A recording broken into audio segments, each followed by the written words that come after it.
everybody's here, but glad you're here. Lisa, good to have you here this morning. Yes, great to have you. Good to see all of you here this morning. If you're turning your Bibles, please, to Genesis chapter 45. Genesis 45. You're a noisy bunch this morning. You really are, and that's okay. I just loved walking in here and just hearing all of that noise. And glad that you're visiting with each other. Most of all, I'm glad that you love each other. And it's great to be here with you this morning and to study God's Word. Now, we got a lot of ground to cover. By the way, I need to mention next week, Jeff Bauman is going to be teaching for a quarter. So I'm excited about that, and you'll be looking forward to that too. But we've got a lot of ground to cover this morning, and glad that you're here. If you'll turn to Genesis 45 as we begin. We got into this just a little bit, and basically what we're going to do is we're going to do highlights, okay? Okay, we're not going to look at we're not going to do a lot of reading. We're going to do some, but we're going to look at highlights in Genesis 45 through 50, okay? Basically is what we're doing. So get your Bible and follow along with me as I highlight various things in these chapters. So we find beginning in the first verse, but like I said, last week we kind of got into this a little bit. Joseph discloses himself to his brothers, okay? There's been a lot of interaction between Joseph and his brothers, but they didn't realize, of course, that this was their long-lost brother Joseph, who is now governor of Egypt. And so there is this full disclosure after Joseph put his brothers to the test, to test their character, to test who they really were, and whether they had become changed men or not since the time they sold him many years before, about 20 years before, into slavery. Well, I think he's satisfied that they are changed men now. And the next thing that Joseph does is he gives them assurance, his brothers, his assurances of peace. They did wrong. They did wrong in selling their brother into slavery. But what is primarily on Joseph's mind is that God had been working in this whole situation, and God had been working his plan to send Joseph ahead into Egypt to preserve their lives. That's the way he says it, to preserve our lives. And basically he says, my work in saving lives continues, and it's going to continue for 5 years. There were going to be 7 years of plenty in Egypt, followed by 7 years of famine. And now we're really in the middle of that famine period. And that's why this interaction occurred between Joseph and his brothers. And upcoming, Joseph is going to be reunited with his father, Jacob, as well. Anyway, when he discloses his identity to his brothers, and first of all, there's disbelief on the part of the brothers. We can't believe it's our brother, Joseph. And they become worried. They could become concerned because of their mistreatment of Joseph. But he assures them of his peace and that God had brought all of this about so that all could live. And so he tells them, he says, I want you to hurry. We're gonna make sure you have all of your needs met, but hurry, verse 9, and go and say and tell my father, and say to him, thus says your son Joseph, God has made me Lord of all Egypt. Come down to me, do not tarry. You shall dwell in the land of Goshen, and you shall be near to me, you and your children, your children's children, your flocks and your herds, and all that you have. And then he goes on to tell them that he is going to provide for them when they come down to Egypt. And so this is what happens, and Joseph has to say again, look, it's me, because they don't recognize him. It's been all those years, and besides, last time they saw him. He was about 17 years old and scrawny and all of that. He's the Egyptian governor now. Okay, so naturally they wouldn't. But he tells them again, go tell my father what has happened, and then you bring him back here. Everybody come back here. The first embrace is between Joseph and Benjamin. Benjamin is his full brother, and Benjamin is the youngest of all of the brothers as well. And they all embrace, we read in verse 15, and greet each other and weep, and they talk with one another. Well, the report of this, we read in verse 16, went to Pharaoh, and Pharaoh hears about this. Joseph has come, and it pleased Pharaoh, and it pleased the servants. And then Pharaoh announces an executive order. Everyone go back to Canaan and bring your father back. And he issues the order of take plenty of carts, take plenty of food with you, and get your father and everyone come back. And so that's what is done. All of the brothers except Joseph. Joseph stays behind, and all of the brothers go back to tell their father. In verses 25 through 28 of chapter 25, they went up out of Egypt, came to the land of Canaan to Jacob their father. Hebron, or the land where they are at, is about 200 or 250 miles or so from Goshen. So that's a pretty good trek, okay? They don't have automobiles, of course. They have to go by walking and horseback and by cart, wagon, whatever. But it takes them, obviously, a long time to get there. And when they tell Jacob, when they tell their father about this, they say, Joseph is still alive. It's an unbelievable message, right? An unbelievable message, so much so that Jacob becomes faint with with the news that he was hearing. But after hearing the story, Jacob's vitality, his vigor is revived, and Jacob is committed to going down to Egypt to see his long-lost son, Joseph. I think it's interesting that there's no mention of an apology from the brothers to their father, because they lied to their father. They deceived their father in telling him many years before that Joseph had been killed by a wild animal, and they deceived him by saying, here's his garments, and it's soaked in blood, Joseph's blood, they said, and when none of that was true. But anyway, they come clean, at least to the extent that Joseph is still alive. He's still alive, and he wants you to come down to Egypt. We go into chapter 46 of this great story. And by the way, just overall, bird's eye view, what's going on here is Moses is writing this, and he's telling us how the children of Israel got to Egypt in the first place. How'd they get from the land of Canaan, the promised land, to Abraham, Isaac, and Jacob? How'd they get down to Egypt? And then, of course, Moses in the book of Exodus is going to lead them back to the land of Canaan. So in chapter 46, God assures Jacob through visions not to be afraid to go down to Egypt, because this is God's plan to make his descendants into a great nation. It's basically what God says, okay? God reiterates his promise, the same promise he made to Abraham and Isaac and Jacob, and that this promise is going to extend into Jacob's family, and he's turning them into not just a family, but he's turning them into a great nation. So Jacob sets out in chapter 46, out from Beersheba with his whole family and all of their possessions, and they're going to Egypt.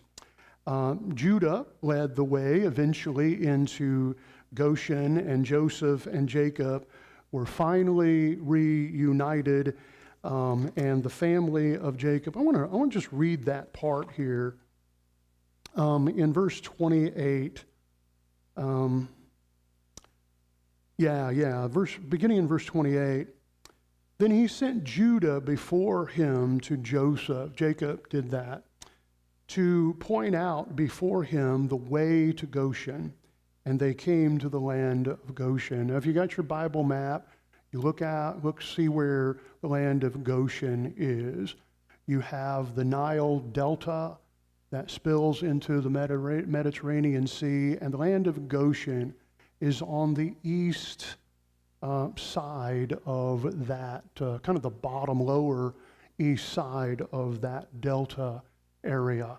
It's the best of the land of Egypt. Okay, I mean, it really is, and this is a great place for them to wind up. Verse 29 and 30, so Joseph made ready his chariot when he heard that they were coming, and he went up to Goshen to meet his father Israel. Okay, 20-year absence, okay? And he presented himself to him and fell on his neck and wept on his neck a good while, okay? A good while. So they embraced, they hugged, they kissed in that greeting way that we do even today, and they wouldn't let go of each other, okay? You can just kind of see that in your mind's eye about what that must have been like. And then Israel, Jacob, said to Joseph, now let me die, since I have seen your face, because you are still alive. He's not wishing to die, and in fact, Jacob's going to live another 17 years, okay? So it's not time to die, and he's not saying, oh, I'm ready to die. He is saying, though, everything has come together. Everything has come together, and it's okay. It's okay if I leave this world now, because everything is as it should be. Everything is right. And so in verses 31 through 34, Joseph makes Jacob and his family ready for meeting Pharaoh, and it's kind of some interesting things that he says to his family. He says, when you meet Pharaoh, basically this, when you meet him, be honest with him. Be honest with him. And why is that a concern? Well, of course, be honest, right? When he asks you, what is your occupation, be honest with him. He's going to ask you what your occupation is, and you tell him the truth. Tell him you are herdsmen, that you are shepherds. And Moses tells us in verse 34, for every shepherd is an abomination to the Egyptians. They considered that occupation to be the lowest of the low, okay? Kind of strange in our way of thinking. And Pharaoh himself has flocks and herds and all of that. But, Egyptians, they don't go out and they don't do that kind of work, not if you're in high society, okay? But Joseph says, don't try to hide that from Pharaoh when you meet him. And so they don't, thankfully. And chapter 47, you see, we're moving right along. Isn't that great? Chapter 47, we have the blessing of Pharaoh when he meets the family, blessing of Pharaoh to Joseph's family, to the father and everybody. They were able to move into Egypt and settle in the land of Goshen as shepherds, okay, with all of their flocks. And due to Joseph's position, he's the governor of Egypt, he's able to provide food for his family, while the famine in Egypt is running very severely, okay? And food is scarce, but he is able to supply his family with all that they need. Joseph was shrewd. We have depicted here in chapter 47. He's very shrewd with the resources that are his responsibility to manage. And while supplying food for the land, he's buying up land and livestock for Pharaoh.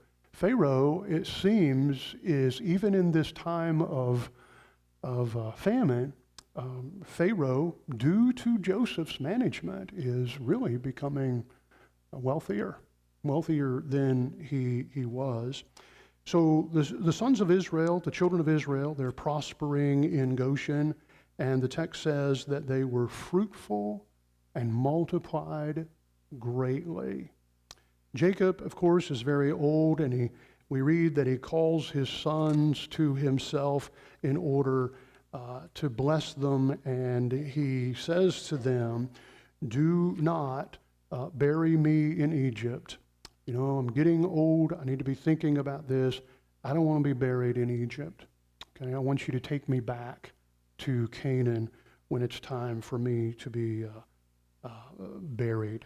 And so, again, Joseph is taking care of his family during this process, beginning at verse 13 and following.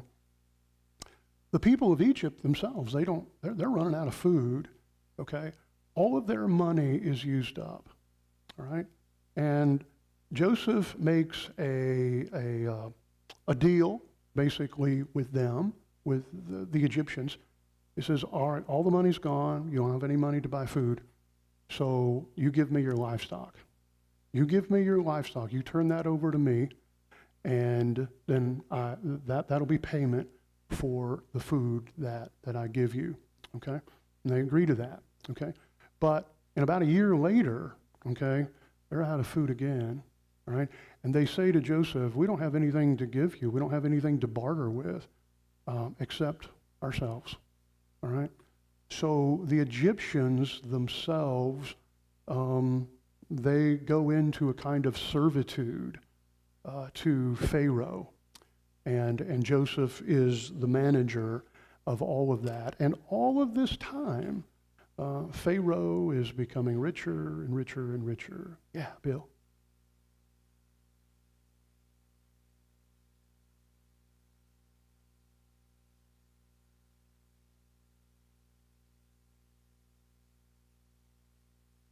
Yeah. Yeah.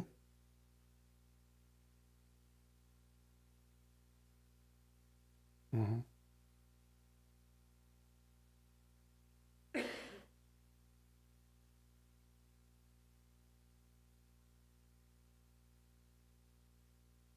Yeah. Mm-hmm. Yeah. Yeah. And he moves all the people into the cities. It's easier to manage them there and to make sure that they get the supply of food that they need and all of that. So Joseph is a great manager. I mean, it's just a great governor and manager, and he makes sure that the job gets done, even in this time of great difficulty and all of Egypt. And Joseph, you know, he agrees he swears an oath to his father not to bury him in Egypt and to make sure that he is able to go back to the land of Canaan to be buried there. Now, chapter 48 is rather interesting, okay? Very interesting, really, and chapter 49, well, the rest of this is really interesting. Pretty much the setting here is that Jacob is on his deathbed, okay? Beginning in chapter 48, he's on his deathbed, and he calls, Joseph comes before him, and he brings his two sons, Manasseh and Ephraim. And you got to keep in mind, as we've seen before, Manasseh is the oldest. Ephraim is the youngest. But what goes on in this family is many times the youngest gets the greater blessing or the greater inheritance. And that's what's going to happen here. He brings Manasseh and Ephraim to his father, and Jacob is going to bless them. And Jacob is nearly blind at this point. Okay, he's nearly blind.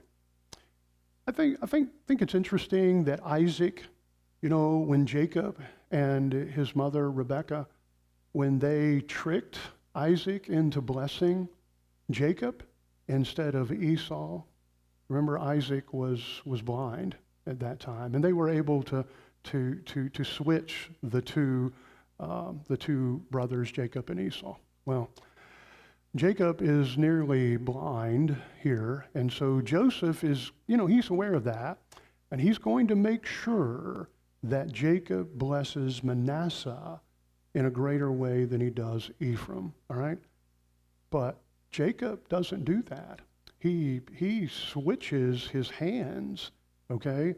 And Ephraim gets the blessing of the right hand, and Manasseh gets the blessing of the left hand. And so it's not as great a blessing. Manasseh's going to do okay, but Ephraim is going to do better. And we read in the text that when this kind of switch goes on in verse 17, that Joseph, it displeased him. He was not happy about this, and he took hold of his father's hand to remove it from Ephraim's head to Manasseh's head, okay? But Jacob would have none of that.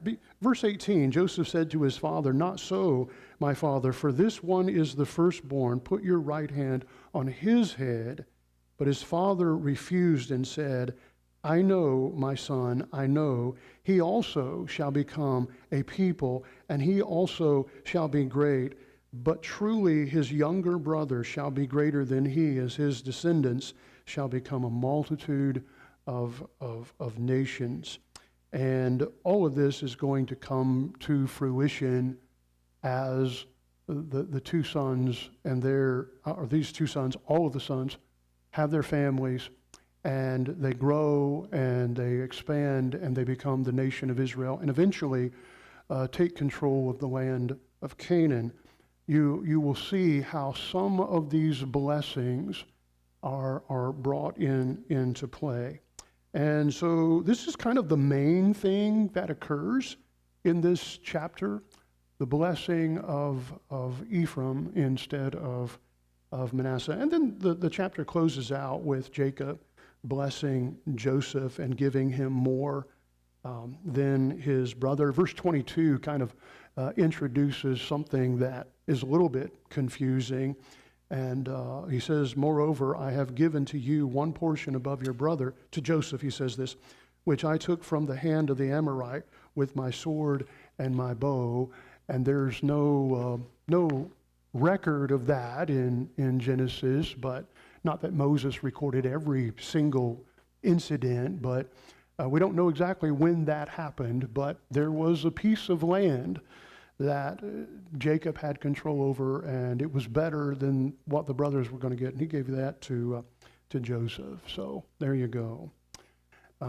Interesting interactions that are taking place between these individuals. But keep in mind that in the background of all of this is not just a soap opera, okay? So it's not a soap opera at all, okay? But what's happening in the background is God is getting what he wants. God is fulfilling his promise that he made a long time ago to Abraham and Isaac and Jacob as well, that he's going to turn them into a great nation, and that eventually, more in the language that God used to Abraham, in his seed, all the nations of the world are going to be blessed through Jesus Christ. But all of this is working out according to God's plan, and God uses the deception and the sin and, the violence of all of these players. He uses all of that to work out his will. So it's just an amazing, most of all, we see the providence of God is mentioned again and again, but especially we see it in the life of Joseph and how God deals with Joseph and leads Joseph. So we come to chapter 49, okay? Chapter 49. Israel, or Jacob, now wanted to give a blessing to each of the sons. Now in chapter 48, he gives a blessing to Manasseh and to Ephraim and to Joseph, okay? So this is kind of the third the third blessing. One of the things I failed to mention, though, that in the previous chapter, is that basically what Jacob does is he adopts Ephraim and Manasseh. And he says, the children that are born to you, they're my children too. You know, when you're a grandparent, you kind of think of their children as your children. Sure, I mean, we think that way. Jacob states that very clearly. He says, these are my children. And so the idea is that Ephraim and Manasseh are going to take an equal place to the other brothers, okay, to all the brothers. So, and you see that in the maps that you see when you're seeing how the children of Israel take control of the land of Canaan and where each of the tribes settle. You see that Manasseh and Ephraim have their place as well. Yeah, Bill.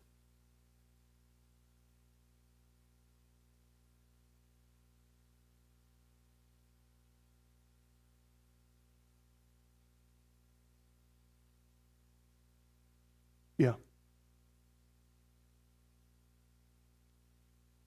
Sure. Yeah. Anyway, you got all these blessings going on, and this is what we're going to find in chapter 49 here, and especially the most eye-opening, the one where our focus is mostly on is beginning in verse 10. But Jacob, he's on his deathbed basically, and he calls all of his sons to him, and he is going to bless them, and he's going to bless them it's interesting. He's going to bless them according to, not according to their birth order, but he's going to bless them according to who their mothers are. Okay? Isn't that kind of an interesting thing? And so Leah has the most children, okay? And he's going to mention each of the sons of Leah first. And there's going to be 34 of them in all. And he first mentions Reuben, and then verses 3 through 7, he mentions, he blesses Simeon and Levi. And basically, the future for them, for these three sons, is not going to be as bright. And it's not going to be as glorious for them as for the other sons. It's kind of a demotion that's going on here, kind of almost an anti-blessing, all right?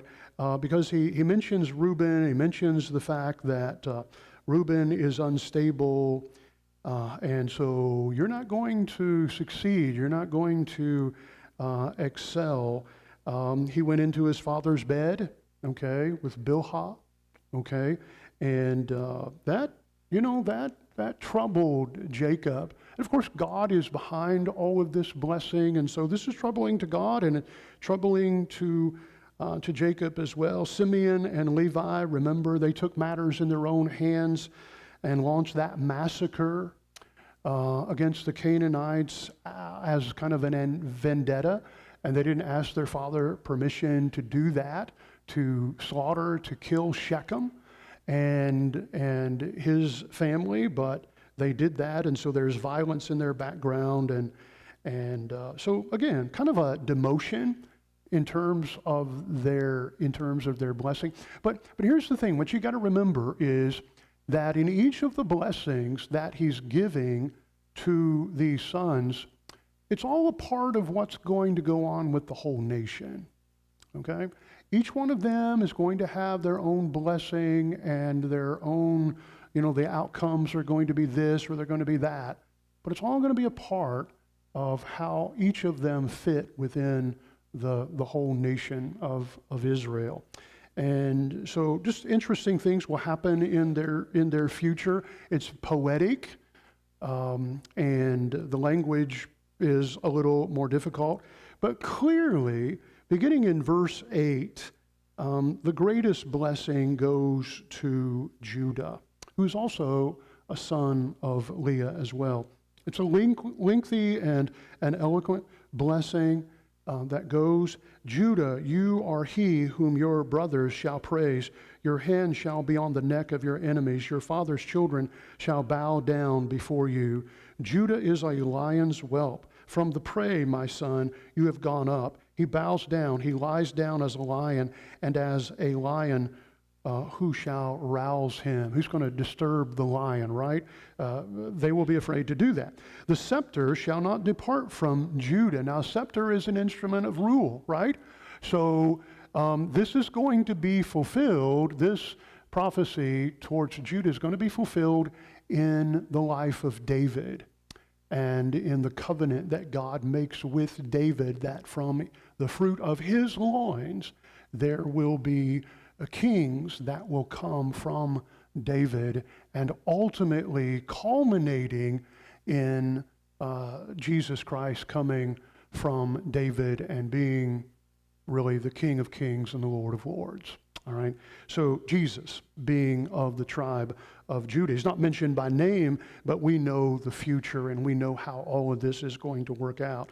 So he says, the scepter, verse 10, shall not depart from Judah, nor a lawgiver from between his feet until Shiloh comes, and to him shall be the obedience of the people. There's been a lot of debate over the years about the meaning of Shiloh and what that means, but basically he says, until Shiloh comes, which just is pointing to a point of time where there will be victory and there will be a crown, and this will all be fulfilled in Judah, in the Davidic covenant, and ultimately in Christ. And that blessing continues in verses 11 and 12, and it's all good. It's all a great thing that's going to happen. And then the other sons of Leah are mentioned and are blessed in verse 13. Zebulun and Issachar are mentioned. And then Jacob gives a blessing, to the sons of Bilhah and Zilpah, okay, his concubines. And there's Dan is blessed as well here. And Dan in verses 16 and 17. Then there's the stirring prayer, okay? And he says, I have waited for your salvation, O Lord. And it's just kind of right there in the middle of this time of blessing. And I think it's because Jacob knows that all the blessings that he has mentioned up until this point haven't been all that great, okay, except for Judah, okay? And he's concerned about how all of this is going to unfold for his family, and he there's just this, he cries out for salvation. And then verses 19 and following, Jacob's message, he picks up again with the sons of Bilhah and Zilpah, Gad and Naphtali and Asher are mentioned, and then he goes to the sons of Rachel. You would think that Rachel's sons would get the greater blessing because Rachel's the favorite wife, right? And these two sons, Joseph and Benjamin, have always been the apple of Jacob's eye, okay? But that just goes to show you, Jacob's not really in control of all this. God's in control, and Jacob is clearly speaking from inspiration, from the words that God is, and thoughts and ideas and plans that God is giving to him. And so he's already blessed Joseph in the previous chapter, all right, but he mentions him here about Joseph, and he mentions, he blesses also Benjamin, kind of an interesting thing, verse 27, Benjamin is a ravenous wolf. In the morning he shall devour the prey, and at night he shall divide the spoil. But at least that is a blessing of victory and things going his way. Verses 28 through 33 is Moses's, he's narrating this. And Moses writes out what is happening. And verse 28 is especially important. All these are the 12 tribes of Israel, okay? He doesn't say sons, he says 12 tribes of Israel, because he's thinking about this blossoming into the children of Israel. And as Moses is writing this, and as he's speaking this, the children of Israel, they're his audience, okay? And this, he's provided them with amazing information about what has happened in the past. And so all these are the 12 tribes of Israel, and this is what their father spoke to them, and he blessed them. He blessed each one according to his own blessing. And so these blessings don't just go to the sons, they go to their sons and their sons and their sons after them, their progeny. And then we come really to the death of Jacob in verses 29 through verse 30. And one of the interesting things, or at least, some things interesting to me, maybe not be interesting to you, but I find it interesting in verse 31 and 32 that he refers to the burial of Abraham and Sarah. And the way he says this is, he says, there they buried Abraham and Sarah his wife. There they buried Isaac and Rebekah his wife. And he's talking about the cave of Machpelah in the land of Canaan, where all of these are buried. Rachel's not buried there because she had to be buried somewhere else because they were traveling and they were moving about. And so Rachel, his favorite wife, is not going to be buried here in this place. But then he says, and there I buried Leah. So Jacob's going to be buried next to Leah. Leah's already gone, but he's going to be buried next to her. And but he doesn't refer to Leah as his wife. I think that's kind of interesting. Abraham and Sarah, his wife, Isaac and Rebekah, his wife, and there I buried Leah. And he didn't say my wife. I don't know, you kind of think, let God figure all that out, but you kind of think that Leah kind of gets the short end of the stick from beginning to end. Okay? I mean, it just never stops. So when we go over here to chapter 50, wow, we got just a couple of minutes and we can do this. Chapter 50, they take Jacob, they've taken Jacob to Canaan in verses 1 through 14 to bury him there, and they stop along the way and they have a period of 7 days of mourning for Jacob. Pharaoh gives his permission for Joseph and for everyone to go into the land of Canaan. You got to come back, but go into the land of Canaan to bury the father. So he grants his permission, verse 6, to do that and gives him all the supplies that he wants, and some of the Egyptians go. So it's a big entourage that ends up going into Canaan to bury Jacob. And of course, they are successful in doing that. One thing that I notice here, Esau's not mentioned here. And I don't know where Esau is. Who knows where Esau is, okay? Maybe he's already dead, okay? But you would think, Jacob and Esau, they had that grand reunion before. But you also remember that when Esau wanted to help Jacob, after they had their meeting, after they were reconciled, and then Esau offers his help to Jacob. Jacob says, no, thank you. Okay, I don't need any help. Okay, and then they part company, and you never hear of them coming back together again. Okay, so anyway, I kind of, I kind of think about families, and you think about families and how important family is, but Esau's not mentioned here again. In verse 14, Joseph and his brothers and the whole entourage, they return to Egypt. And then one interesting thing happens at the close of the book of Genesis, and that is that now that Jacob is gone, now that he's been buried and he's no longer a factor, then the brothers, they think, they get together and they say, well, now Joseph is going to exact revenge on us, okay? Because they remind Joseph, they say, remember when father was alive? And he said, no, basically, forgive your brothers. Don't don't punish them for what they did in selling you into slavery and all of that. And so now that Jacob is gone, the brothers are thinking, now's the time when Joseph is going to finally get even with us.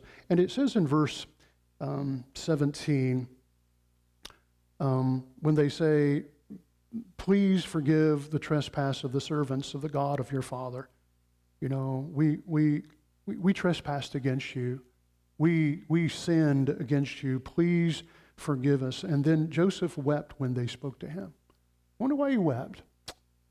Well, my thinking is that for the past 17 years, Joseph has shown and demonstrated in very practical and amazing ways that he forgave his brothers for 17 years. And now they think that Joseph is going to come back and he's going to have revenge.